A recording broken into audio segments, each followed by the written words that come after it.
Okay, I'm reading from Nostradamus by Erica Cheetham, The Final Prophecies of Nostradamus. And the last reading was the life and times of Nostradamus, and there's two stories of how his life went. But here we find out how he was a doctor, but then because his wife and family all died, they didn't think he could heal anybody. They all died supposedly of the plague. So they didn't trust him. But then came across his first and most important prophecies. The next 3 years were those of great happiness. His practice was lucrative. He had a beautiful family and a friendship of Scaliger, together with many important people who visited him. But the fates then struck, as they do all who have so much. His wife and both children were killed by the outbreak of some type of infectious disease, probably the plague. It was both tragic and ironic that he could not save his own family, having saved the lives of so many others. Naturally, after this, his patrons deserted him. Who wants a doctor who cannot save his own family? Upon this followed a severe and final quarrel with Scaliger. We don't know the cause, but Scaliger's quarrelsome character is well documented. Sadly, they ceased their friendship, and Scaliger was very abusive of him in later years. Interestingly enough, Nostradamus did not retaliate. In 1552, he writes that Scaliger in the Traité from Demens as one who seems to have inherited Cicero's soul in the subject of eloquence, Virgil's in poetry, and Galen's twice over in medicine. I owe him more than to anyone else in the world. To crown all those troubles, Nostradamus' dead wife's family sued him to recover his dowry. It is not now known whether it was returned, but the final blow fell when Nostradamus was officially summoned in 1538 to attend the Inquisition at Toulouse, just as much as to be feared as its Spanish equivalent. It was reported that when, in 1534, Nostradamus seen some workmen making a bronze cast of a statue of the Virgin, remarked to the man that he was only making devils. Whatever he did, in fact, say, it was extremely unwise of him to say anything derogatory at that period. His defense, which appears somewhat weak, was that he was only referring to the lack of artistic form of the statue. It was time, in every sense, for Nostradamus to move on. The next period of his life, 1538 to 1544, is little documented. We glean odd bits of information from his latter books, Montclair's Opuscules and Le Traité des Fademons. We learn that he visited Lorraine, Venice, and travelled even as far as Sicily. Certainly, he was well known and much thought of despite his personal tragedy. He seems to have been intent on building up his medical knowledge and presumably visited many important astrologers, Kabbalists, alchemists, and physicians. Many oral legends come down to us about this period of his life, while in Ancona, in Italy, we learn that he met a young swineherd called Felix Peretti. Nostradamus knelt in the road, as the boy passed, replying to questions as to why he had done this. Nostradamus replied that he must kneel before His Holiness. Felix Peretic became Pope Sixtus V in 1585, 20-odd years earlier Nostradamus' death. After Nostradamus' death.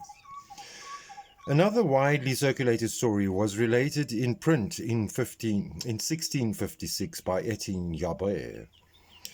He says, in this same place, when visiting Monsieur and Madame de Florinville, I learned that Nostradamus had stayed there and treated Madame de Florinville, the grandmother of the present Seigneur de Florinville, who is still alive.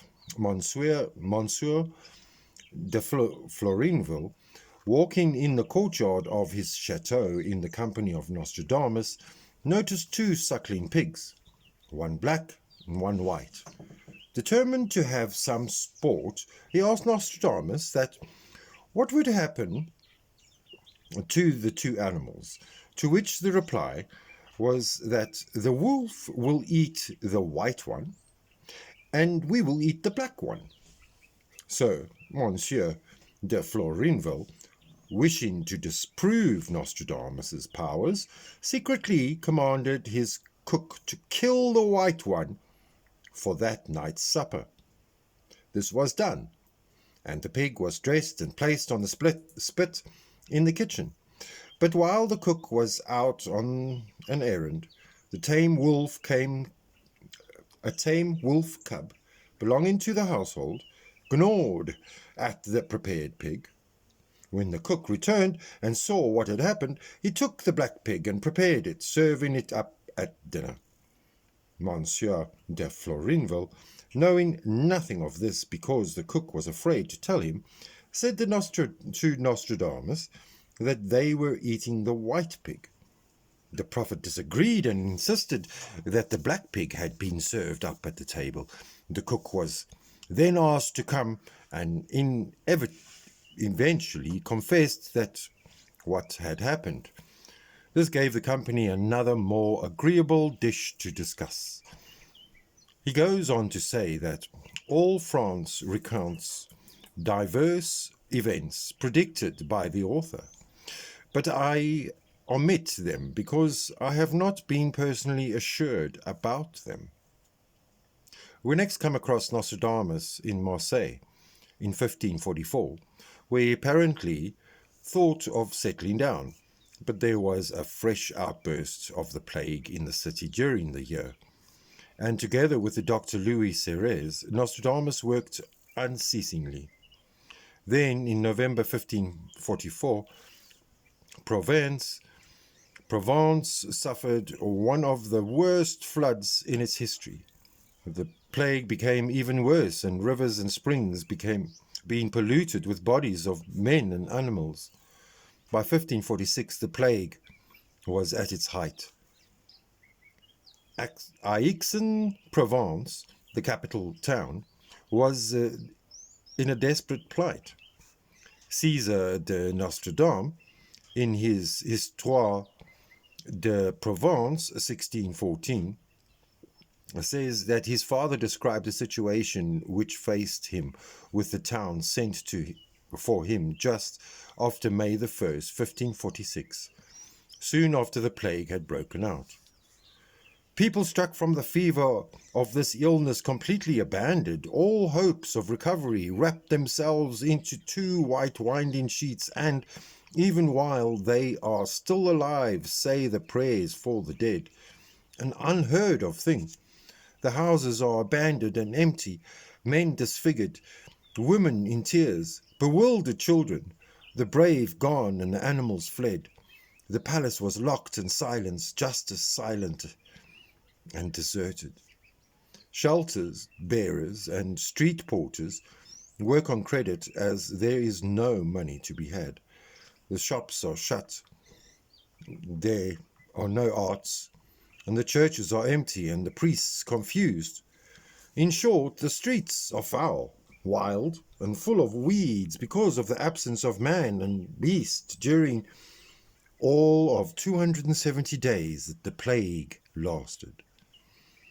Nostradamus remained among the sick and dying all that time and ascribed the immunization acquired by his patients at the plague to his rose pills, the recipe for which is given below and appears in his Maltese Opuscules, 1555.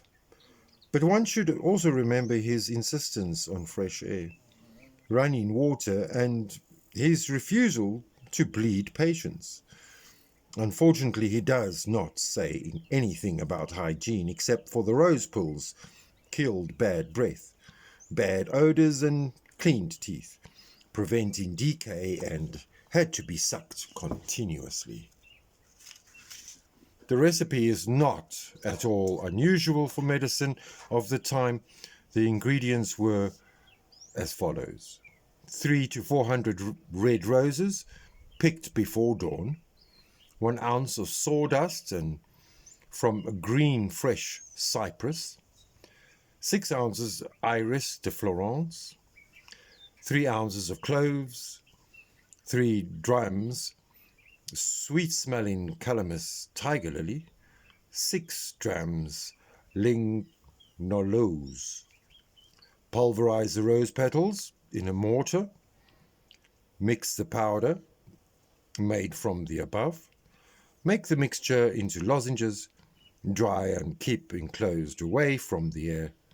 Keep one in the mouth at all times.